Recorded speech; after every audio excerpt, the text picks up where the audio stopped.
ব্রিগেডে লক্ষ্যকণ্ঠে গীতা পাঠ হতে পারে, কিন্তু লক্ষ্যকণ্ঠে সংবিধান পাঠে আপত্তি রয়েছে। কেন বলছি? সরাসরি লক্ষ্যকণ্ঠে সংবিধান পাঠের যে কর্মসূচির অনুমতি চাওয়া হয়েছিল সেনাবাহিনীর কাছ থেকে, সেটা নাকচ করে দিয়েছে আজ পীরজাদা সাফির সিদ্দিকী এবং তাদের যে আইনজীবীরা, তারা কিন্তু সেনাবাহিনীর দপ্তরে যান এবং সেই অনুমতি নিয়ে তাদের সঙ্গে যখন আলোচনা হয়, তাদের সরাসরি নাকচ করে দেয় যে 31শে মার্চ পর্যন্ত এই ব্রিগেড মাঠেই নাকি তাদের ট্রেনিং চলছে, এবং যে কারণেই তাদেরকে এই ব্রিগেড মাঠ দেয়া কোনো রকমভাবেই সম্ভব নয় সেনাবাহিনী এমনটাই কিন্তু জানিয়েছে। যদিও ইতিপূর্বেও একাধিকবার বিভিন্ন কর্মসূচি, যেমন ওয়াকফ ইস্যুতে যখন ব্রিগেড প্যারেড গ্রাউন্ডের জন্য সেনাবাহিনীর কাছে অনুমতি চাওয়া হয়েছিল, সেই সময়ও সেনাবাহিনীর পক্ষ থেকে জানানো হয়েছিল যে এই ব্রিগেডে ট্রেনিং চলছে, যে কারণে মাঠ দেওয়া হবে না। কিন্তু গত কয়েক মাস পরেই, অর্থাৎ সেই ঘোষিত কর্মসূচির পরে গত কয়েক মাস আগেই এই ব্রিগেডেই লক্ষ্য কণ্ঠে গীতা পাঠ হয়েছে। সেখানে কিন্তু কোনো রকম আপত্তি ছিল না, কিন্তু সংবিধান পাঠের যখন কথা আসছে, তখনই কিন্তু এই কোনো একটা জায়গায় আপত্তি কাজ করছে সেনাবাহিনীর, এমনটাই কিন্তু অভিযোগ করছে পীরজাদা সাফেরি সিদ্দিকী। আজকে সেনাবাহিনীর পক্ষ থেকে আমাদের মোজাদ্দেদিয়া ইত্তেহাদিয়া ফাউন্ডেশনের তরফ থেকে প্রেসিডেন্ট এবং সেক্রেটারিকে ওনারা মিটিংয়ের জন্য অ্যাপয়েন্টমেন্টের জন্য টাইম দিয়েছিলেন, সেখানে আমরা গেছিলাম।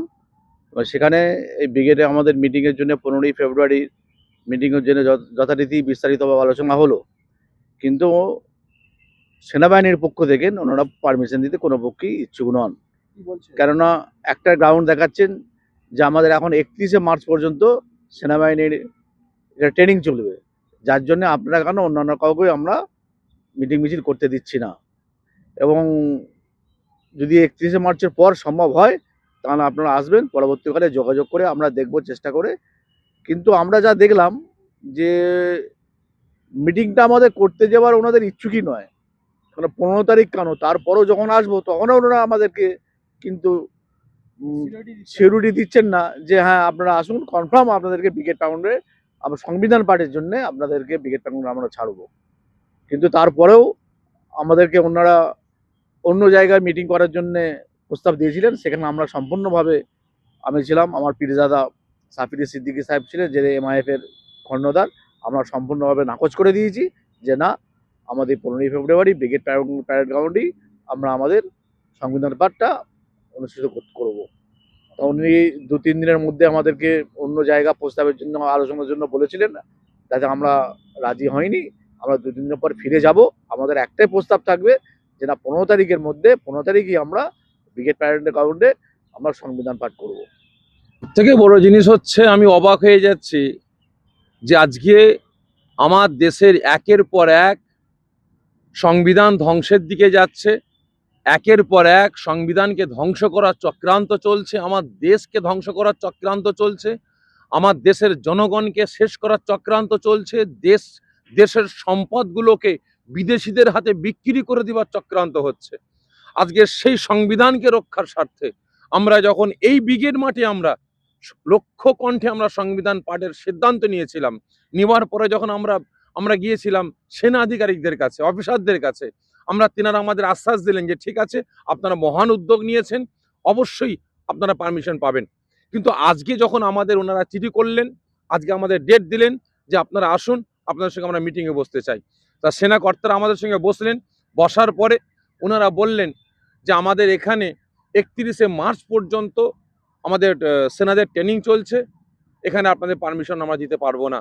আমি তখন বললাম যে সাহেব, একটা দিনের মামলা, যদি প্রয়োজন হয় আমরা রাতে এখানে মঞ্চ বাঁধবো, একটা দিন রবিবার সরকারি ছুটি আছে, আপনাদেরও ছুটি আছে, ওই দিন আমরা এখানে লক্ষ্য কণ্ঠে সংবিধান আমরা পাঠ করব।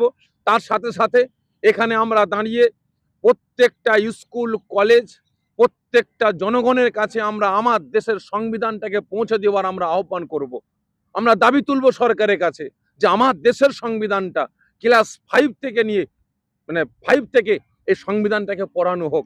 কারণ আজকে আমরা সংবিধান রক্ষার জন্য আজকে আমরা এখানে হাজির হয়েছি, কিন্তু এখানে আমরা দেখলাম যে আমাদের এখানে পারমিশন দেওয়া হলো না। আমাদের বলা হলো যে আপনাদের সময় দিচ্ছি, আপনারা ভেবে দেখুন, হয় শহীদ মিনার বলুন আমরা দেবো, আরো কয়েকটা মাঠ বললেন সেখানে দেবো, কিন্তু ব্রিগেড এখন দেওয়া যাবে না 31শে মার্চের আগ পর্যন্ত। কারণ 31শে মার্চের পরেই বা মার্চ মাসেই ইলেকশন ঘোষণা হয়ে যাচ্ছে, তখন আমরা পাবো না। তারপরে প্রচন্ড রোদ, ঝড় পানির সময় তখন আমরা এমনিতেই সভা করতে পারবো না। এদের না দিবার ভান। এখানে লক্ষ কণ্ঠে গীতা পাঠ হবে, অসুবিধা নাই, কিন্তু লক্ষ কণ্ঠে সংবিধান পাঠ এখানে সমস্যা।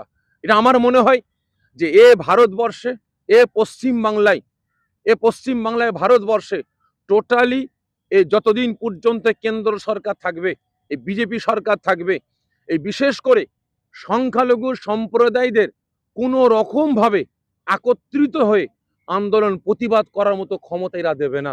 আজকে সেই লাইনেরা হাঁটছে। তোমরা ছোট ছোট করে আন্দোলন করো। আমাদেরকে বলছে আপনারা লক্ষ কণ্ঠে যখন সংবিধান পাঠ করবেন শহীদ মিনারে 3 দিন ধরে করুন না। আমি বললাম আপনি অসম্ভব কথা বলছেন। আপনি 3 দিন ধরে একই পোক আমরা কিভাবে করব? বাংলার বিভিন্ন প্রান্ত থেকে মানুষ একদিন আসবে, 3 দিন তো থেকে আসতে পারে না। তার মানে এখানে কি বোঝা যাচ্ছে? ব্রিগেড আমরা দেবো না, বাংলার জনগণকে একত্রিত আমরা হতে দেবো না।